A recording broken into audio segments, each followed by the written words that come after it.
Entrevista. No Tarde Nacional, vamos falar sobre o projeto Os Brasis e Suas Memórias, os indígenas na formação nacional. Este é um projeto do Programa de Pós-Graduação em Antropologia Social do Museu Nacional, vinculado à Universidade Federal do Rio de Janeiro. Quem conversa com a gente sobre o projeto é o professor João Pacheco, coordenador do projeto Os Brasis e Suas Memórias. João Pacheco, boa tarde. Boa tarde, Luciano. Prazer recebê-lo aqui no Tarde Nacional. Bom, sim. Muito obrigada. No mês passado, os pesquisadores do Museu Nacional da UFRJ lançaram o site Os Brasis e Suas Memórias, projeto que registra biografias de indígenas do país. Esse projeto é coordenado pelo professor João Pacheco, que explica para a gente agora como foi reunir, né, todo esse material para lançar um site dedicado exclusivamente aos nossos indígenas. Olha, o programa é um programa bastante extenso. Ele não inclui apenas o Museu Nacional. O Museu Nacional talvez é só o articulador de uma rede. Essa rede pega 22 programas de pós-graduação no Brasil. São programas sobretudo da área de antropologia, história, sociologia, também teoria literária. E são programas que se juntaram dentro da ideia de fazer uma pesquisa sobre a presença do índio dentro da história brasileira. Nós achamos que, em geral, esse assunto está sendo muito mal coberto e as informações são informações mais de natureza folclórica, superficiais, e precisamos, então, avançar em relação a isso. Né? Então, eu fiz o contato, eu sou o coordenador do projeto. Esse projeto recebeu foi aprovado pela CAPES, Coordenação de Pesquisa em Ciências Sociais do Ministério da Educação e Cultura. E então nós iniciamos uma articulação desse programa no sentido de reunir biografias de indígenas que tiveram influência importante na história do Brasil. A nossa ideia não é de se circunscrever ao passado, mas também pegar isso em relação ao presente. Nós começamos, no passado existem alguns casos muito conhecidos, tipo Araribóia, Felipe Camarão, etc., mas na realidade são centenas de casos em todos os lugares onde a presença portuguesa se consolidou, onde os portugueses iniciaram relações com os índios e foram, de certa forma, criando um desenvolvimento econômico nessas áreas e político.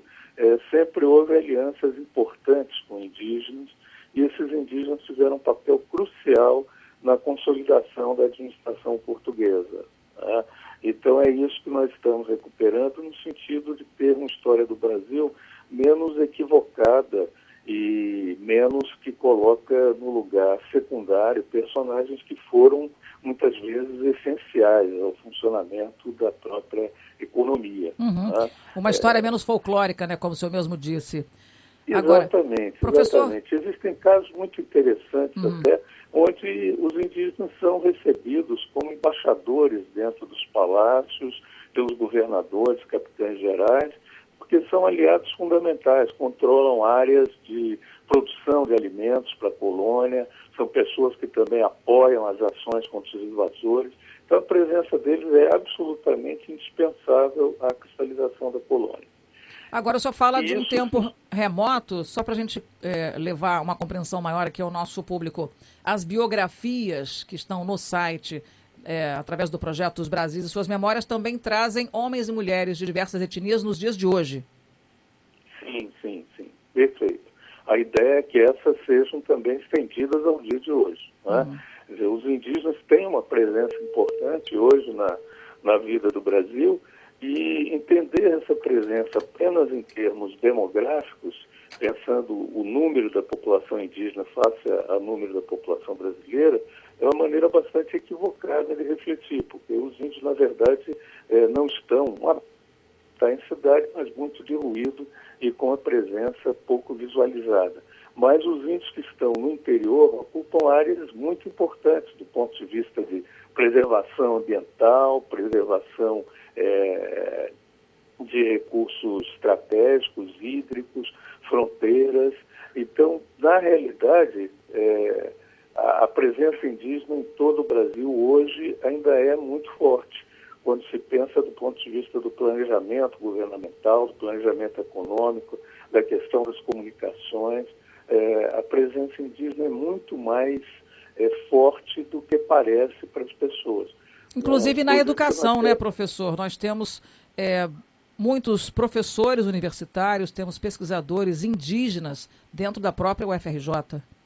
É verdade, e não só na UFRJ, pelo Brasil afora. Existem indígenas doutores, mestres, graduandos, e existe uma percentagem muito grande da população indígena que já está seguindo cursos universitários.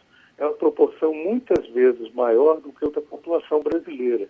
Então, na verdade, os indígenas estão se aplicando bastante em vencer um atraso, uma situação de atraso em relação à ciência e à cultura, que eles agora têm condição de superar, né? Então, os indígenas estão envolvidos em quase todas essas iniciativas. Existe uma estimativa de mais de 10 mil estudantes universitários indígenas, uma população de 900 mil.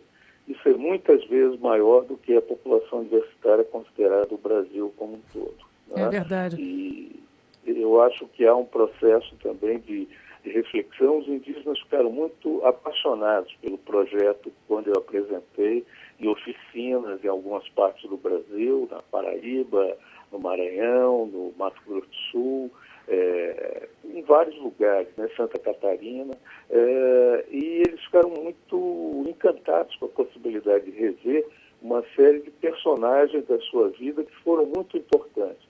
Foram importantes algumas vezes como chefes, concluindo ações em relação ao relacionamento com os brancos, ou em atividades econômicas. Outras vezes são pessoas que tiveram importância grande na vida ritual, na vida simbólica, foram xamãs, foram parteiras, curadores, pessoas que deixaram rastro de conhecimento muito importante dentro da vida do povo. E, enfim, é isso. Eles estão assim muito animados em relação a pensar esses trabalhos. Quando nós fizemos, só para te dar uma ideia do como esse projeto está crescendo e vai crescer, quando nós apresentamos o projeto ACAPES, nós fazíamos a estimativa de colocar em um livro cerca de 20 biografias de indígenas. 10 seriam do passado e 10 do século XX até hoje, né? Quer dizer, na realidade nós estamos com um pouco mais de um ano de projeto e já temos para mais de 85 biografias dentro do site. E esse número vai crescer muito, né? Nas reuniões que fizemos com os indígenas, eles estão usando a memória como uma ferramenta importante para pensar o seu próprio passado. Então, eles estão começando a fazer narrativas, fazer pesquisas, recuperar dados sobre dirigentes locais dos quais não sabemos absolutamente nada, né? E eu acho que algumas vezes em uma reunião, para você ter ideia, eles chegam a elencar quase 200 nomes de pessoas que pertenceram a algum desses povos. Nossa. E que eles têm necessidade de refletir. Sim. Então, eu acho que o projeto que era pensado para 20 biografias, eu acho que ele vai chegar a centenas, talvez a milhares. Com certeza. Eu estou aqui com o site aberto, osbrasisesuasmemorias.com.br, sem www, osbrasisesuasmemorias.com.br, para quem quiser navegar. A navegação é fácil, o site está muito bonito. Eu já acessei aqui várias dessas biografias. Professor João Pacheco, só para a gente encerrar, gostaria que o senhor destacasse uma dessas histórias, assim, significativa, marcante. Olha, uma das histórias mais bonitas que nós temos, por exemplo, é a história da Catarina, Paraguaçu, né? Que nós sempre fazemos uma história avessa, uma história um pouco masculina, excessivamente masculina e portuguesa, e nós falamos muito da figura do Diogo Álvares, o Caramuru, né? Na verdade, Catarina foi uma pessoa essencial à criação do Brasil, e quando ela foi enterrada, foi ela que doou todos os terrenos à Ordem de São Bento, em Salvador, e que constituem depois lugares essenciais para a criação da cidade. E o túmulo dela é feito com a inscrição de Catarina Paraguaçu, Rainha do Brasil. Né?